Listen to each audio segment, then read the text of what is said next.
teman-teman, jika menemukan artefak segala macam, serahkan ke negara. Serahkan ke negara karena beliau yang merawat segala macam. Nggak ketemu malah repot, mau nggak repot birokrasinya. Kalau lapor di mana, Pak? Kabar? Mbak, bukan. Ke yang resmi kemana? Nggak ada. Nggak ada, Masya Allah. Betul aktif aja. Sekarang di kantor sudah hilang, Pak.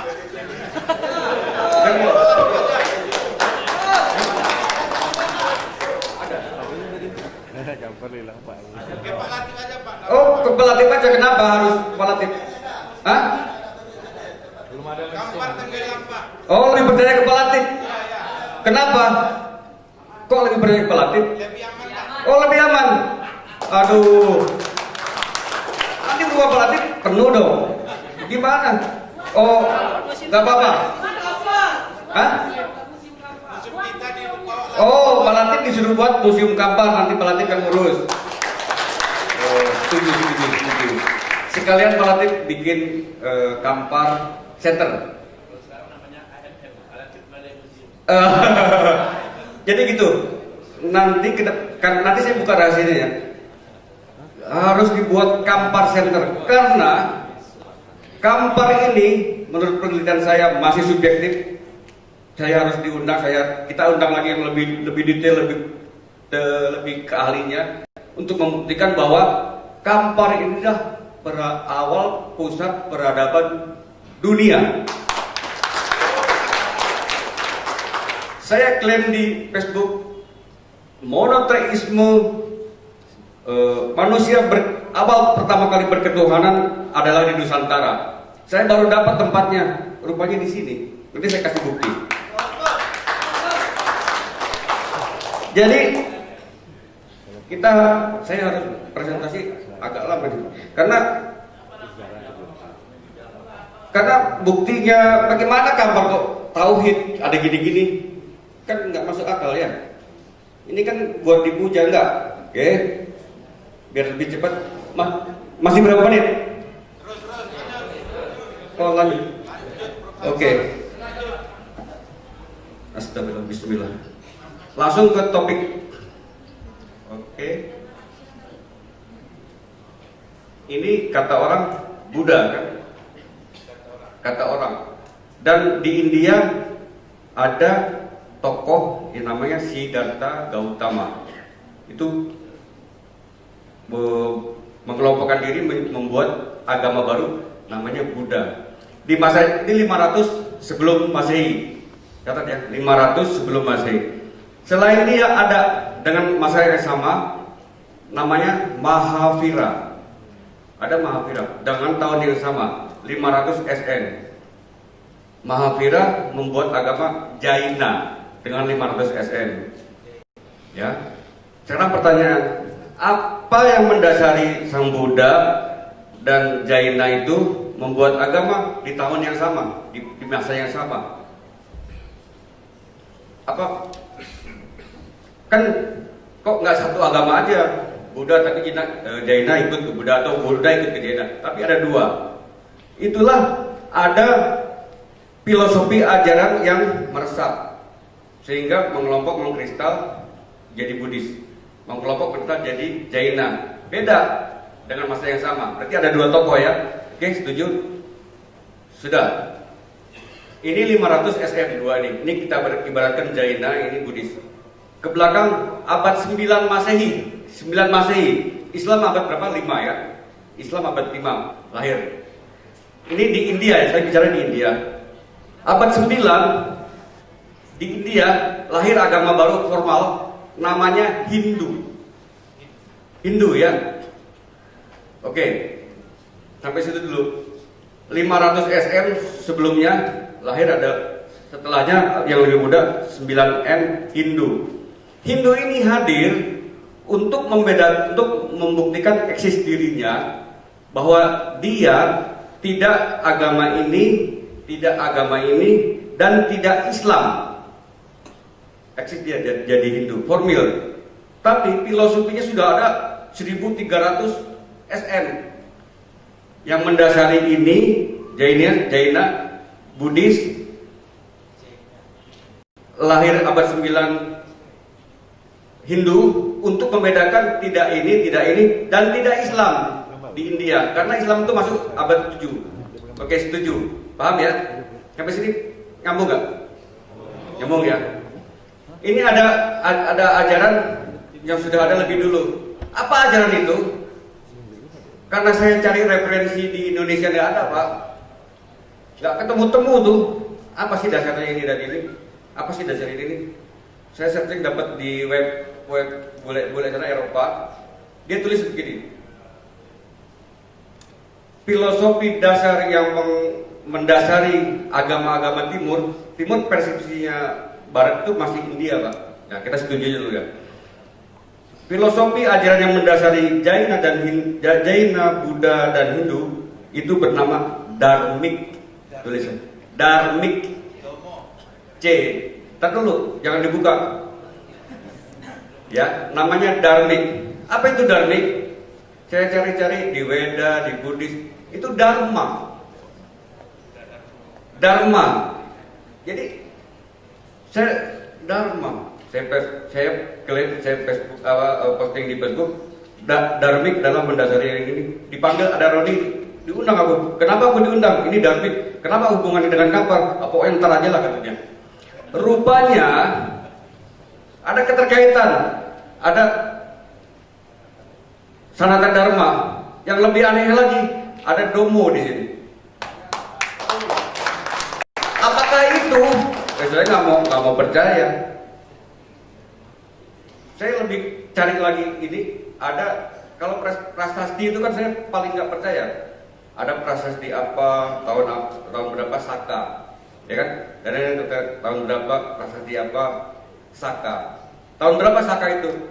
Saya buka literatur, itu tahun Saka dimulai tahun 78 Masehi. Iya betul ya, 78 Masehi. 78 Masehi. Kok 78 Masehi? Kalau semua perhitungan tahun Saka dimulai 78 Masehi, startnya tahun Saka 78 Masehi, berarti tidak ada peradaban atau kerajaan sebelum itu. Logik gak? Karena semua prasasti harus dihitung tahun 78 Masehi.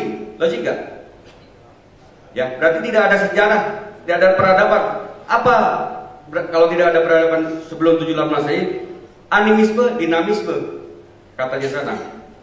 Penduduk asli Indonesia itu animisme, dinamisme, katanya. Padahal bukan. Nusantara itu sudah bertauhid dengan sebutan masing-masing daerah. Kasus di Jawa, di Bali nyebut Tuhan yang satu apa? Yang Widi Tunggal, di Bali sama. Di Kalimantan Justu Halatala. Itu Tuhan satu. Di sini mungkin Pacayonan C, ya Pak? Nah, Oso satu, Esa satu. Itu sudah sebelum ada agama Samawi, agama Tauhid namanya. Oke, saya berkeyakinan bahwa ajaran asli Nusantara itu bukan animisme dan dinamisme.